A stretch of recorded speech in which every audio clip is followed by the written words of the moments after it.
ഏട്ടൻ വന്നതിൻ്റെ ശേഷം ഇപ്പോൾ ഇന്നും ഓരോ സ്ഥലത്തേക്ക് ഇങ്ങനെ പോകാനുണ്ടാവും കേട്ടോ. അപ്പോൾ വീട്ടിലിരിക്കാൻ സത്യം പറഞ്ഞാൽ നേരമില്ല. ഇന്നിപ്പോൾ ഞങ്ങൾ എടപ്പാൾക്കാണ് കേട്ടോ പോണത്. അപ്പോൾ അവിടെ 1-2 കടയിൽ കയറേണ്ട ആവശ്യമുണ്ട്. പിന്നെ ആര്യനാണെച്ചെങ്കിൽ കല്യാണം കഴിഞ്ഞിട്ട് വീട്ടിലാണ് നിന്നിട്ടുള്ളത്. അവനും ഇങ്ങോട്ട് കൊണ്ടുവരണം.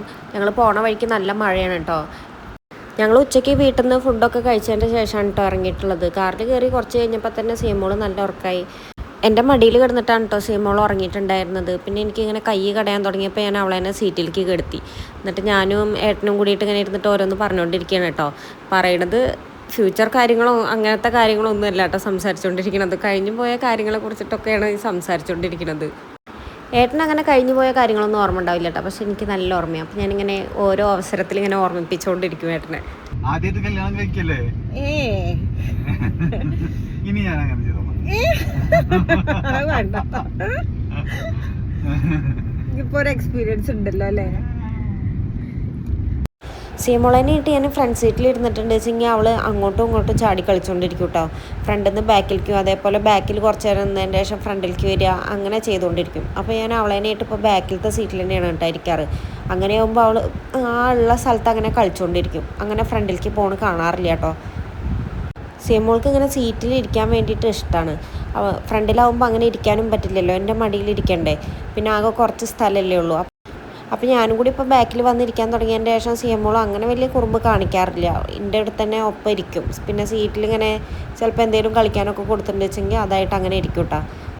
ഞങ്ങൾ ഉച്ചയ്ക്ക് വീട്ടിൽ നിന്ന് ഇറങ്ങിയിട്ടുള്ളതാണ് കേട്ടോ. അപ്പോൾ എടപ്പാൾ എത്തുമ്പോൾ 6:30 ആ സമയമൊക്കെ ആയിട്ടുണ്ടായിരുന്നു.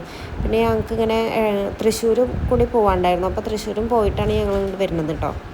ആദ്യമൊക്കെ എവിടേക്കെങ്കിലും യാത്ര ചെയ്യുമ്പോൾ എനിക്കൊരു ബുദ്ധിമുട്ടുള്ള കാര്യമായിരുന്നു കേട്ടോ ഈ ടോയ്ലറ്റിൽ പോകേണ്ട കാര്യങ്ങളൊക്കെ.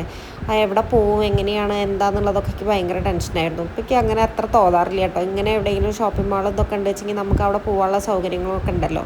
അതുകൊണ്ട് തന്നെ ഇപ്പോൾ അത്ര ടെൻഷനൊന്നും തോന്നാറില്ല കേട്ടോ. പിന്നെ എന്താ ഞങ്ങളിവിടെ വന്നപ്പോൾ സീമോളനെ ഈ ഇതിലൊക്കെ ഒന്ന് കയറ്റി നോക്കിയിട്ടാണ്. പക്ഷേ അവൾക്ക് നല്ല പേടിയുണ്ട് കയറാൻ വേണ്ടിയിട്ട്. അവൾ തന്നെ ഞാൻ ആ ബൈക്കും വരുത്തിയപ്പോൾ അവൾ ബൈക്കും മരിക്കാൻ കൂട്ടാക്കുന്നുണ്ടായിരുന്നില്ല.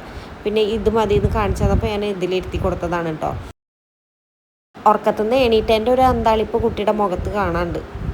സീമോൾ ആകെ അന്തം വിട്ട പോലെയാണ് കേട്ടോ ഇരിക്കുന്നത്. എനിക്ക് തോന്നുന്നു ഉറക്കത്തുനിന്ന് എണീറ്റേൻ്റെ ഒരു ഇതിലാവും കുട്ടി ചിലപ്പോൾ ഇങ്ങനെ ഇരിക്കണം. അല്ലെങ്കിൽ ഇതൊക്കെ കണ്ടിട്ടുണ്ടെന്ന് വെച്ചെങ്കിൽ ഭയങ്കര ഇഷ്ടമാണ് ഇതിലൊക്കെ കയറാൻ വേണ്ടിയിട്ട്. പിന്നെ ഞങ്ങൾ നേരെ മലബാർ ഗോൾഡിലേക്കാണ് കേട്ടോ പോയത്. അവിടെ ഒരു സ്കീം ചേർന്നിട്ടുണ്ടായിരുന്നു. അപ്പോൾ അത് അതിൻ്റെ മെച്യൂരിറ്റി ഡേറ്റ് ആയിട്ടുണ്ട്. അപ്പോൾ അതിൻ്റെ കാര്യങ്ങൾക്ക് വേണ്ടിയിട്ട് അവിടെ പോയതാണ് കേട്ടോ. അപ്പോൾ അവിടെ ചെന്ന വഴിക്ക് തന്നെയാണ് സീമോൾക്കൊരു നേന്ത്രപ്പഴം എടുത്ത് കൊടുത്തിട്ടുണ്ട്. അത്ര നേരം ഉറങ്ങായിരുന്നില്ല. പിന്നെ ഭക്ഷണം കഴിച്ചിട്ട് കുറേ നേരമായി. അപ്പോൾ അവൾ ഫുള്ള് കഴിച്ചു കേട്ടോ.